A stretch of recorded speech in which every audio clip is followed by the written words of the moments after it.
It is time to add some little front-mounted side turn signals to my new flatbed trailer. This is actually also a marker light, so let's go ahead and get into that project and I'll show you how I accomplish that. Here is a small 3/4 inch round grommet mounted LED marker light. This is a 3-wire version and I'm going to add 2 of these to my recently acquired Big Tex flatbed car hauler trailer. It's a 70CH model. So 3-wire means it's going to give me marker light function and turn signal function. So we're going to mount those in a little pod up on the front of the trailer where there's an existing marker light. So what we're going to have to do is run some new wire to get the turn signal function tied into this light. And I'll have a link in the description below where I got these lights. This is a little pod mounted to the front of the trailer. We've got one of these on each side. There's a 2-inch round marker light that goes there. I took the grommet out and everything so I could get the light out and look behind there and get access to the wiring. So what we're going to do is take a step drill bit, drill a 3/4 inch hole here, and put a little, the little grommet mounted light that I showed earlier. Fairly easy to do. I've already ran some of the wiring through the wiring track under the trailer, and let's take a look at that. Looking at the trailer from the other side, so we're on the passenger side right now. This is the driver's side over here. So I have my new yellow wire here. Yellow is for left turn, green is for right turn. And down here I have taken all the tape and wiring loom protector off, and we're going to cut this and put a new heat shrink crimp butt splice and tap our new yellow wire in right there. Then we're going to do the same thing with the green for the right turn. I have cut my wire and I've cut it and left a little bit of this heat shrink tubing in place. So what I did was I cut it right there at the edge of the crimp barrel. That way I don't lose any more of the wire than I have to. So that length right there is going to be about exactly what we need when we strip it. That is just about perfect. We'll do the same with the other yellow wire here, my new yellow wire. And I'll find the other one here and do the same for it.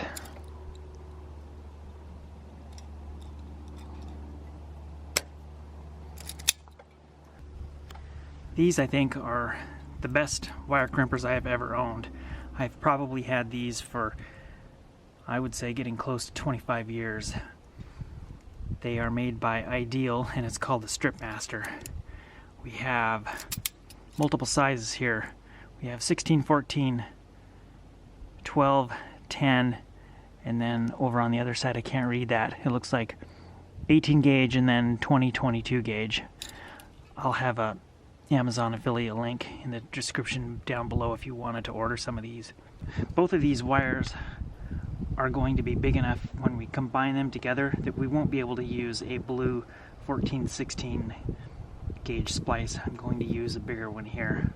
They simply won't fit inside of a blue crimp splice.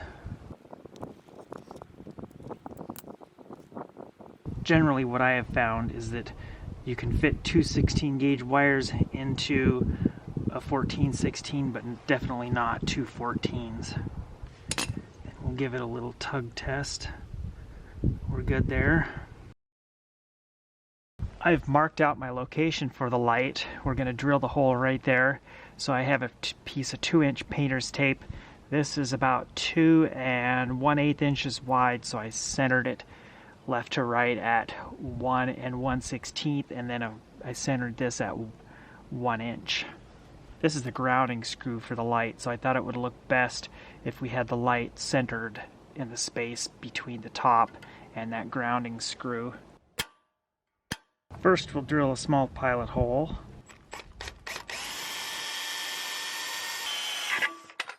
This step bit goes all the way up to 3/4 of an inch.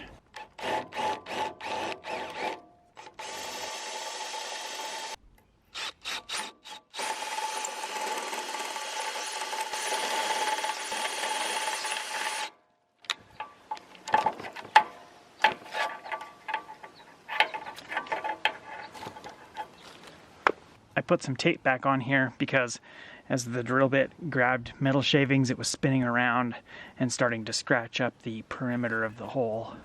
Next, I'll take a Q-tip and dollop a little bit of paint inside that hole here. Then I'll go ahead and move to the other side and drill that hole and run some of the wiring. Let this paint dry.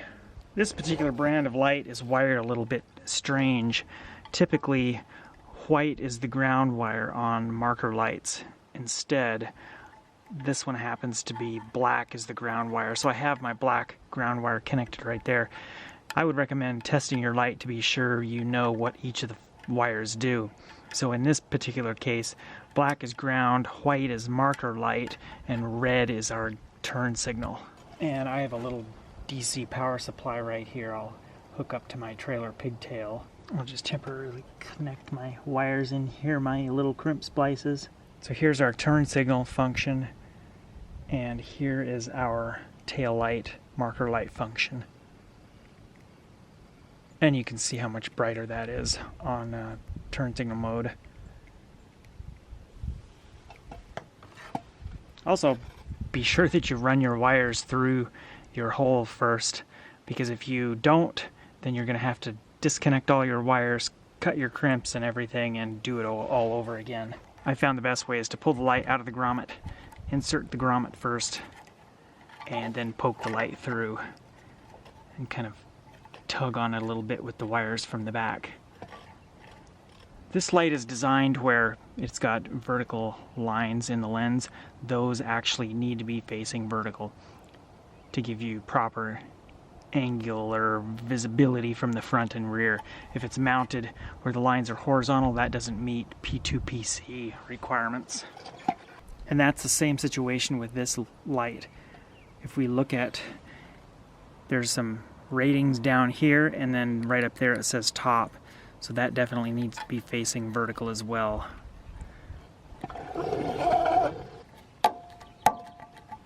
And then we'll go ahead and get a zip tie and tie up all of my extra wiring down here.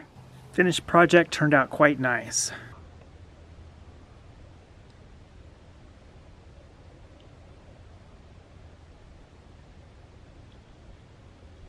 Here's looking at it from the back.